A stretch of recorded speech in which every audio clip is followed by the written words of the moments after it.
wabarakatuh.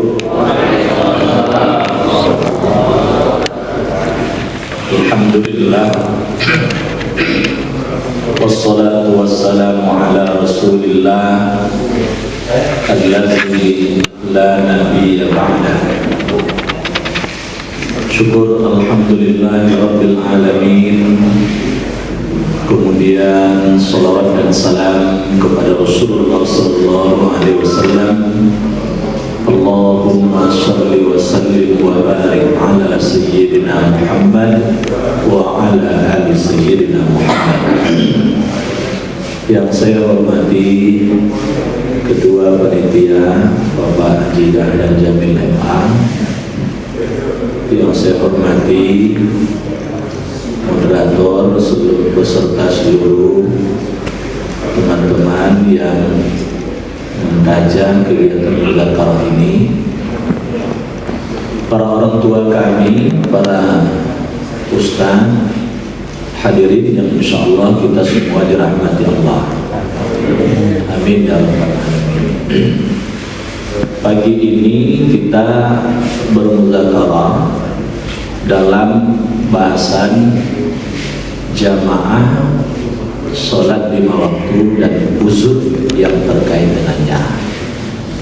Kaji ini barangkali tidak terlalu sulit. Saya yakin dan percaya kita sudah punya pengetahuan tentang hal ini. Dalam durasi 10 sampai 15 menit mungkin tidak akan terlalu sulit bagi kita menyelesaikan tugas kita malam ini.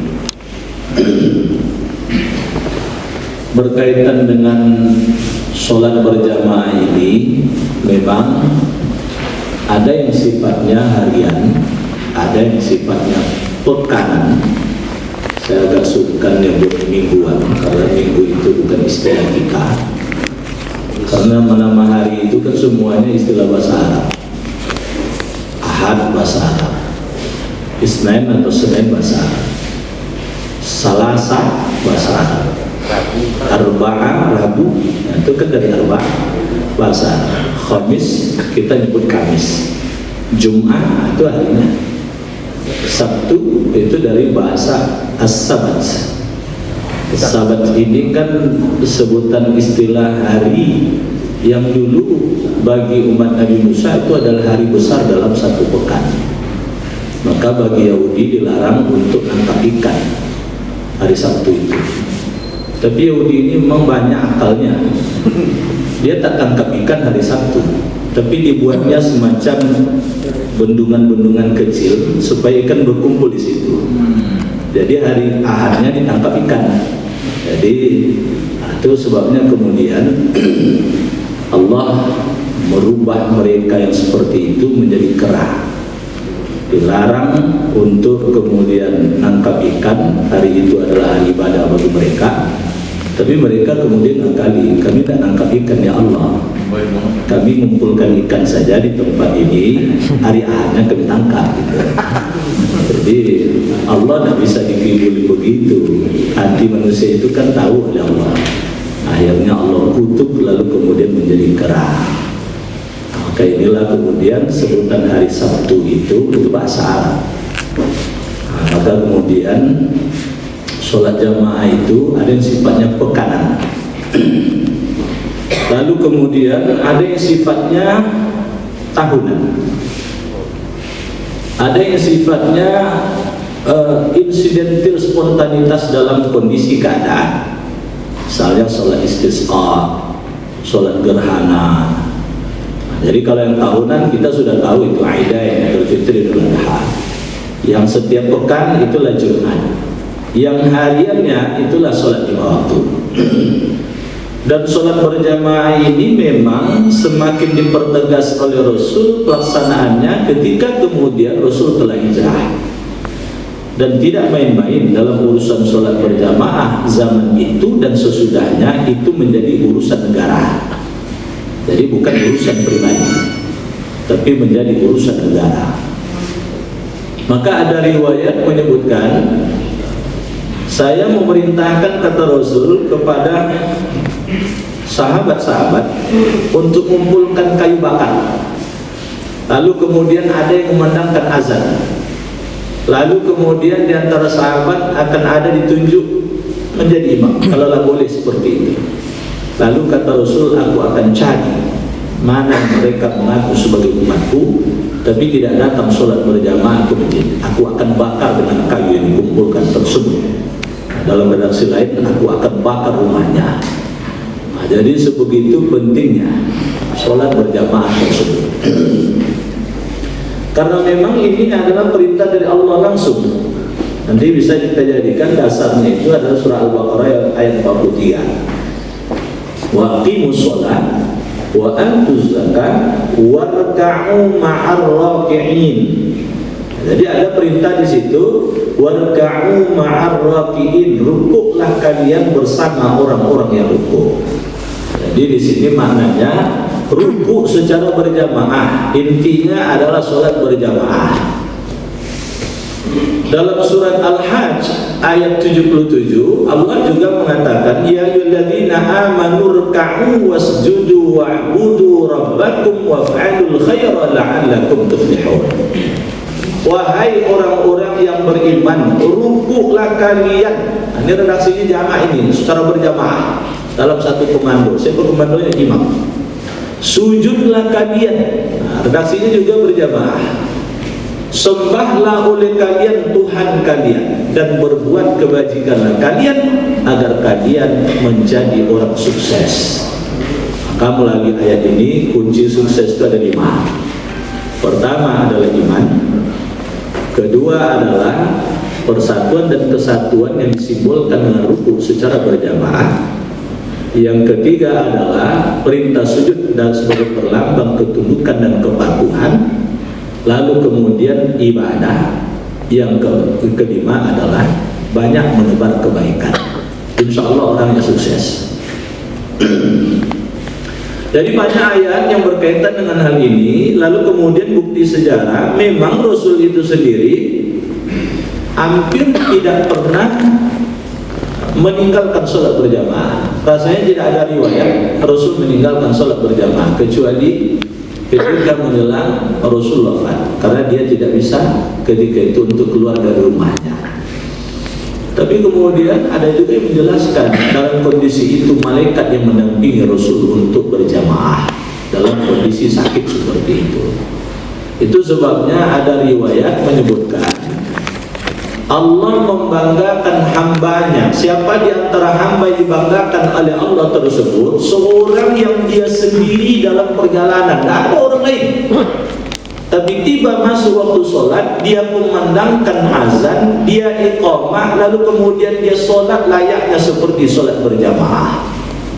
Jadi kalau kita pakai dalil ini, walaupun kemudian di tengah kesendirian, tidak ada kemudian orang yang diharapkan jadi makmum, kita kemudian tetap hidupkan sholat berjamaah. Jadi ketika Allah banggakan itu, malaikat-malaikat pun turun menjadi makmum dari musafir tersebut, orang yang dalam perjalanan tersebut. Maka oleh sebab itu memang sholat berjamaah ini menjadi sholat yang sangat penting, menjadi pelaksanaan berjamaah yang sangat penting. Lalu kemudian banyak riwayat lain yang mengisyaratkan betapa pentingnya sholat berjamaah tersebut. Misalnya dalam satu hadis dikatakan oleh Rasul, ala adullukum ala ma yamhullahu bihil khataya wa yarfa'u bihid darajat. Maukah aku tunjukkan kepada kalian ada amalan yang berfungsi menghapuskan dosa dan mengangkat derajat kalian? Qalu bala ya Rasulullah. Sahabat-sahabat menjawab, mau ya Rasul. Apa itu ya Rasul? Amalan yang berfungsi menggugurkan dosa, menghapus dosa dan mengangkat derajat. Yang pertama adalah isbagul wudu, sempurnakan wudu. Yang kedua adalah wa kasratul khutha ilal masajid, banyak melangkahkan kaki ke masjid. Yang ketiga, wantidharus shalah ba'da shalah, menanti datangnya waktu sholat setelah mendirikan sholat. Nah, sholat yang mana di sini? Nah, maka kemudian dalam syarahnya itu banyak yang kemudian menguraikan, di antara yang kuat itu adalah menanti datangnya waktu sholat maghrib setelah mendirikan sholat asar. Nah, karena di sini seringkali orang lalai. Nah, kalau menanti waktu isya setelah sholat maghrib itu sudah lumrah, banyak dilakukan oleh orang. Tapi kemudian penekanannya adalah setelah asar menunggu datangnya waktu maghrib. Nah, ini jarang, bulan Ramadan ini sangat bagus ini. Cuman tiba di kita berganti jadi ngabuburit. Ngabuburit tahu Ustaz ya? Jalan-jalan sore. Selesai sholat asar, jalan-jalan sore lu cari angin katanya. Nengok pasar Ramadan. Pasar kaget. Padahal dalam hadis kan disebutkan begitu, menanti datangnya waktu sholat setelah mendirikan sholat. Jadi kalau kita lihat suasana Masjidil Haram dan Masjidil Aqsa, itu banyak mereka yang tak keluar masjid di bulan Ramadan ini setelah selesai sholat asar guna mengamalkan hadis ini. Jadi orang yang dia datang ke masjid, insya Allah tiga-tiganya ini dapat ini. Menyempurnakan wudhu, orang masuk masjid pasti dia berwudhu.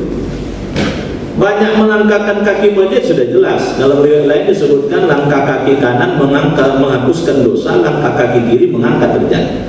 Jadi makin jauh rumah itu dari masjid, makin jauh rumah dari masjid, makin banyaklah kemudian langkahnya. Memang kadang-kadang ada orang isin bertanya, Ustaz, saya tak banyak langkah kaki saya Ustaz. Begitu turun dari rumah itu Ustaz teriak, lalu masuk dalam mobil sampai di pelataran parkir masjid tidak berapa langkah Ustaz. Kalau begitu rugi saya. Kalau begitu jalan kaki aja lah. Cuma jalan kaki jauh Ustaz.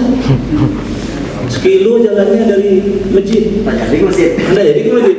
Ada di alasan gula. Jadi zaman dulu kan tidak ada mobil, belum ada mobil, belum ada sepeda motor. Jangan ke sepeda motor, sepeda saja belum ada ketika itu. Kalau ada sepeda ketika itu, jangan-jangan itu sudah ada pula hitungannya seperti itu. Apakah berdasarkan putaran rodanya? Apakah berdasarkan putaran rantainya? Itu Allah yang hitung ini. Allah yang kemudian memberi ganjaran. Makin besar modal untuk menjadi kebijakan negara dalam urusan sholat berjamaah ini. Kenapa begitu? Karena memang Rasul pernah mengingatkan, ketika satu negeri dan kampung tersebut sudah terjadi satu di antara tiga keadaan ini, tiga kondisi, tiga hal ini, berarti negeri atau kampung tersebut mengundang datangnya bencana. Apa yang mengundang datangnya bencana tersebut? Pertama, silaturahim terputus. Yang kedua, tidak hidupnya sholat berjamaah di tempat tersebut. Yang ketiga, tidak ada lagi orang mendirikan sholat tahajud di wilayah itu. Jadi kalau satu di antara tiga ini terjadi di satu tempat, maka berarti tempat itu mengundang datangnya bencana. Satu di antaranya adalah sholat berjamaah. Itu makanya Rasul itu sangat tegas itu dalam urusan sholat berjamaah. Itu makanya begitu setiap selesai sholat berjamaah, Rasul selalu menghadap ke jamaah, melihat siapa yang kemudian tidak hadir dalam sholat berjamaah. Kalau ada jamaah tersebut rutin dia sholat berjamaah, kali itu tidak hadir, sakit misalnya, atau Rasul langsung jenguk. Satu waktu tak datang karena sakit langsung jenguk. Tiba umat Rasul zaman sekarang tunggu 3 hari dulu. Sakit sebulan, lah berapa hari? 3 hari. Sudah itu ditanya lagi itu sakit di rumah sakit. Di rumah atau di rumah ringan sakit itu. Tunggulah dulu sampai di rumah sakit. Kayaknya miskin-miskin tak pernah kena jenguk. Karena kalau sakitnya belum terlalu berat, itu biasanya dirawat di rumah saja. Dan cik-cik omolnya baru dibawa ke rumah sakit. Jadi kalau yang kaya pilih saja, itu langsung bawa rumah sakit, langsung dijenguk itu. Langsung dijenguk itu karena di rumah sakit. Rasul begitu satu kali saja tidak hadir berjamaah di masjid, maka kemudian tahu oleh Rasul sakit orang tersebut. Orang itu bukan orang yang sedang musafir, sedang keluar dari Madinah melakukan perjalanan, itu langsung jenguk oleh Rasul. Begitu sholat berjamaah tersebut ternyata membawa dampak kepada persaudaraan, silaturahim dan persatuan umat. Nah, jadi bukan selesai sholat jamaah langsung tinggalkan masjid. Zaman sekarang kan banyak pula seperti itu. Begitu mulai sholat berjamaah, iqamah, dia nak pengen saf paling depan. Saya subuh Selasa kemarin itu kuliah subuh di satu tempat, ada anak muda pakai celana lepis, pakai baju kaos, tak pakai peci. Begitu iqamah dia langsung terobos berdiri sebelah saya, dia berdiri. Padahal di situ untuk safnya petugas yang azan, lalu imam rawatib sudah disediakan di pengurus itu. Ini orang kepedean kan ini. Orangnya sudah ada, cuma di mihrab dia sholat sunat.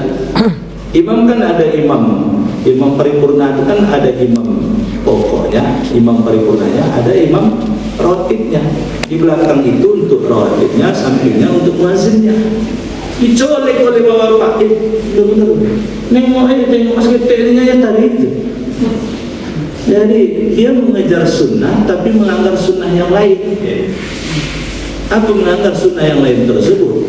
Itulah kadang-kala sunnah yang lain terabaikan. Apa itu? Beragama itu kan pakai rasa, tidak pakai ini saja. Pakai ini saja dibaca dalilnya, lalu kemudian dicerna di otak, tidak dioper ke hati, itu bisa banyak keliru kita memahaminya. Bisa banyak keliru. Pakai baju kaos, pakai celana lepis, ketat. Apa ada Rasul itu sholat berjamaah pakai celana ketat?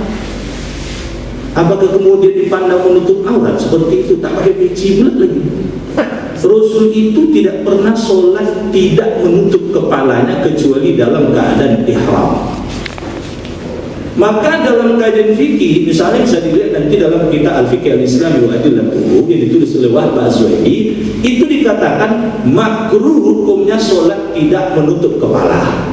Apa saja namanya, mau peci dia, mau kemudian serban dia terlepas, karena itu tidak dibakukan oleh Rasulullah.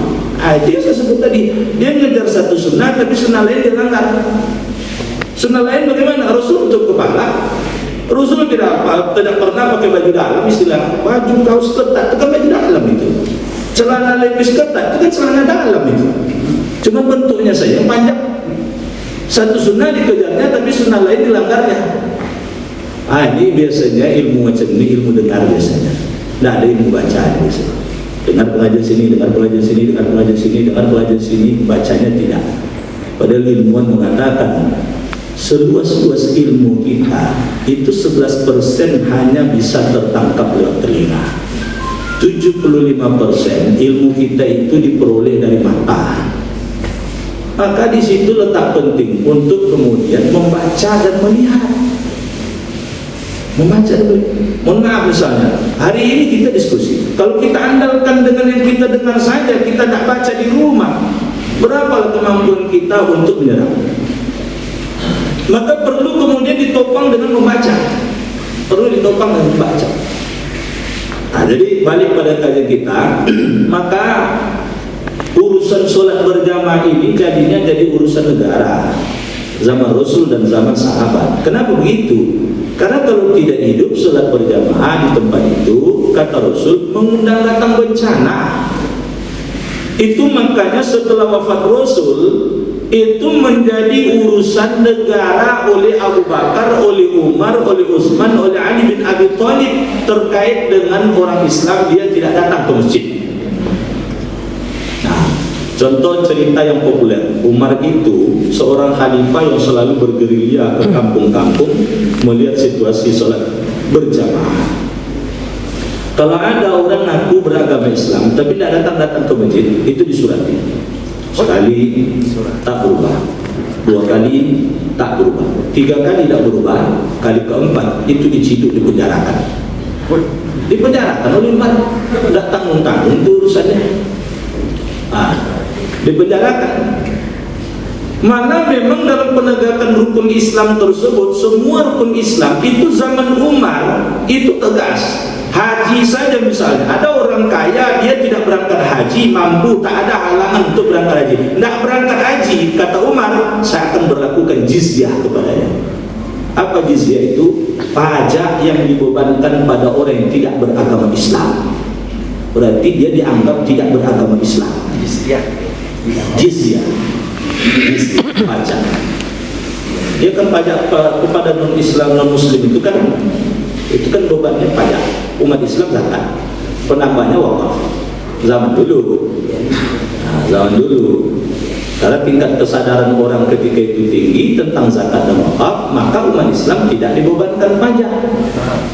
Zaman sekarang kesadaran berzakat berwakaf itu rendah, itu makanya kena pajak terus kita. Semua dipajak. Kesadaran berzakat kita kan tidak sampai 60%. Lembaga peneliti menyebutkan paling tinggi hanya 55%. Kesadaran berwakaf kita kan paling sekitar 23%. 100 orang berzakat itu paling tinggi berwakaf itu hanya 7 orang. 10 orang yang beragama Islam itu paling tahu tentang wakaf hanya 2 orang. Begitu kata lembaga-lembaga survei dan penelitian. Ada di balik pada kajian kita, sampailah Umar bin Khattab ketika itu di satu kampung.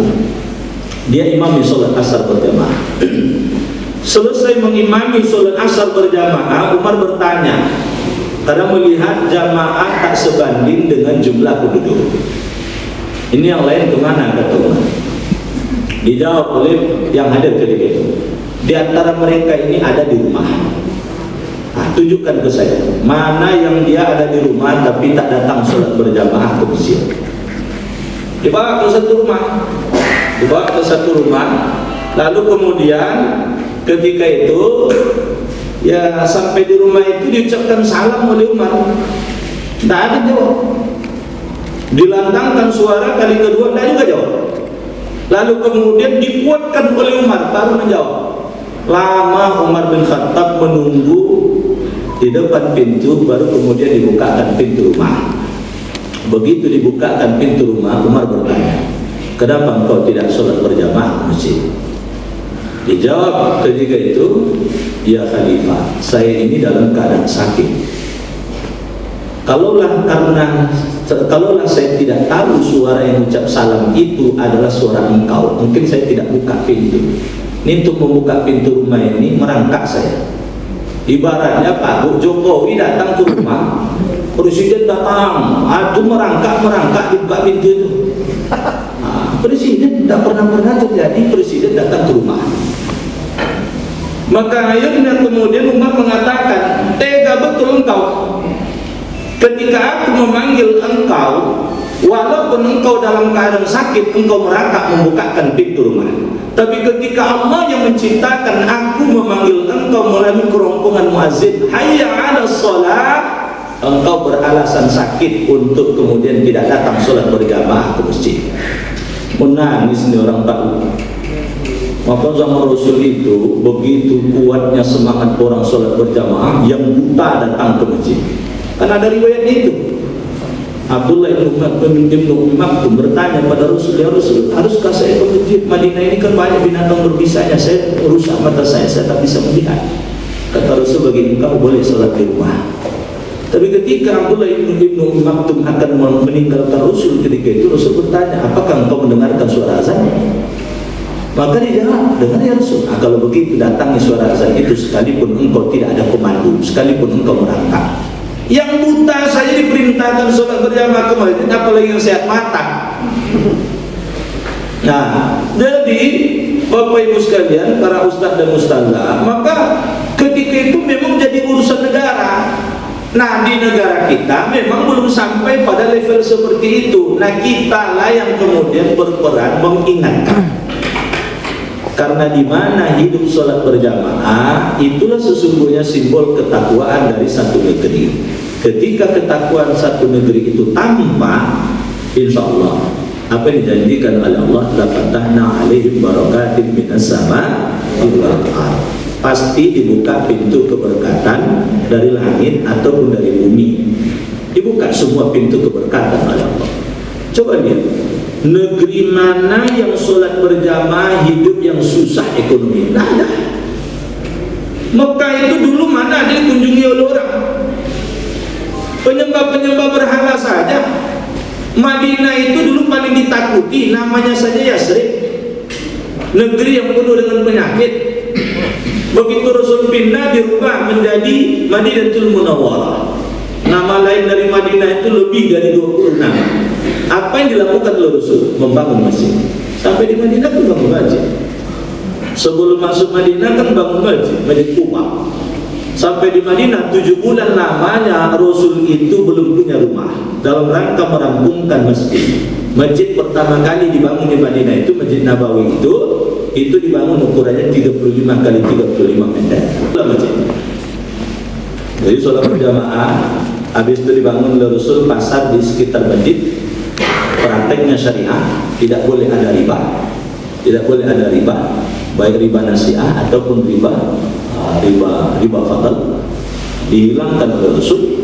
Lalu kemudian dengan seperti itu lambat laun 2 tahun paling lama Pak, 2 tahun tumbang dominasi ekonomi, hilang riba. Maka masjid mestinya kemudian kita hidupkan, karena itulah simbol kemakmuran dari satu negeri, di mana wilayah tersebut yang tidak hidup sholat berjamaah, coba lihat ekonominya, susah. Mekah Madinah itu apa kekayaannya? Minyak kan belakangan ini baru ketemu.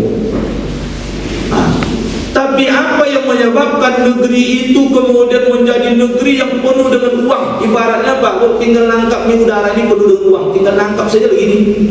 Ini situasi sekarang saja, seluruh dunia akan lesu-lesu ekonominya. Apa yang menyebabkannya? Di Mekah ada Ka'bah, simbol sholat berjamaah dan ibadah berjamaah di sana.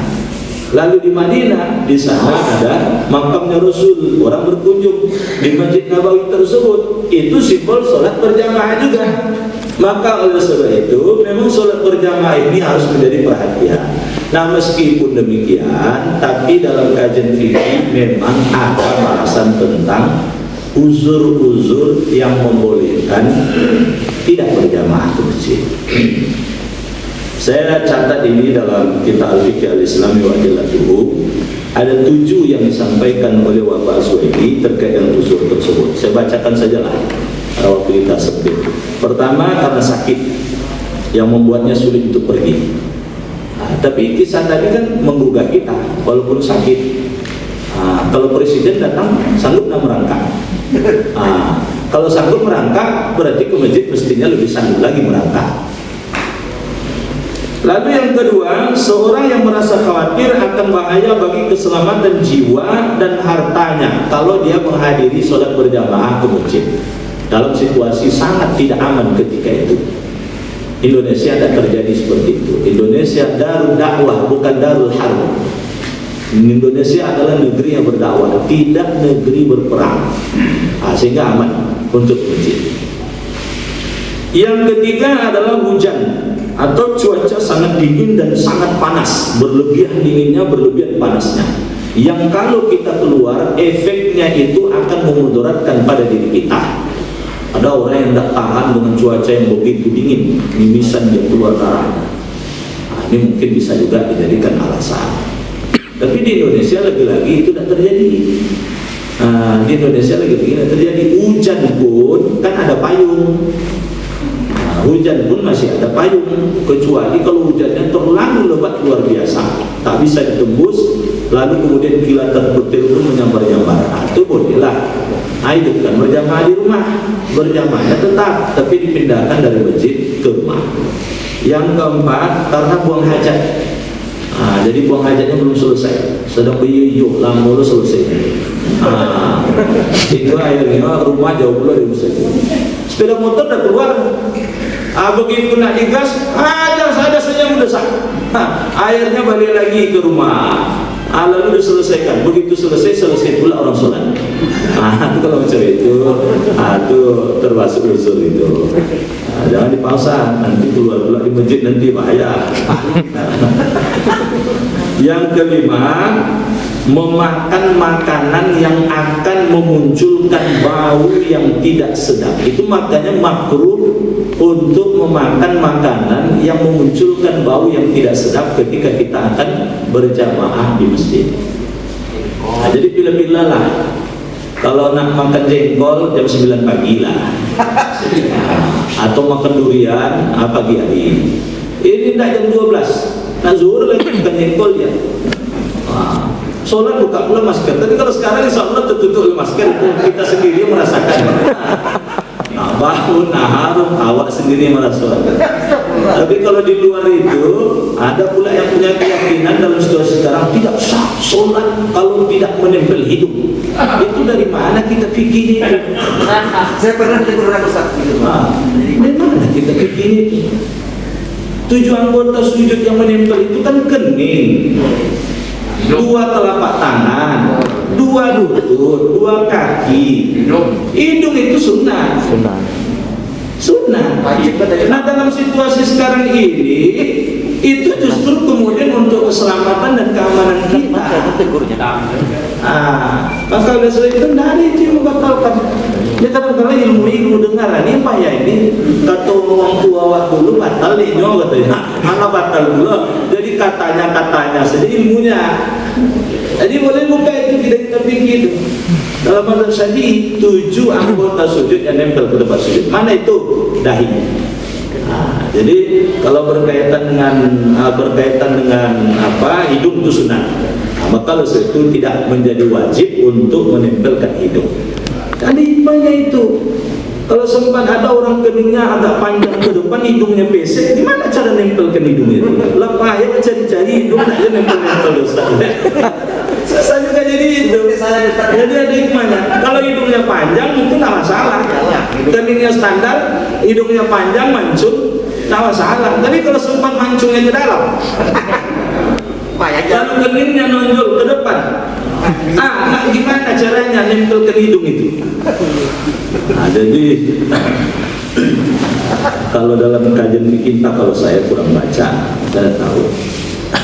Jadi makanan yang memunculkan bau yang tak sedap itu dielakkan. Itu sebabnya ketika setiap akan sholat itu, andaikan tidak memberatkan, itu kan dikatakan Rasul, laula an asyqa ala ummati la amartuhum bisiwak inda kulli shalah. Setiap akan sholat itu kalau tak memberatkan bagi umatku, bahasa fikihnya aku akan wajibkan gosok gigi setiap akan sholat. Maka bahasanya sebetulnya sunat hukumnya setiap akan sholat itu gosok gigi. Bangun tidur subuh tak perlu gosok gigi, langsung kawan disebut Allah lama jauh-jauh nangis serasa dekatkan dengan kebun karet, dengan pabrik karet jadinya katanya. Yang keenam, tertahan di suatu tempat karena keadaan tertahan di suatu tempat.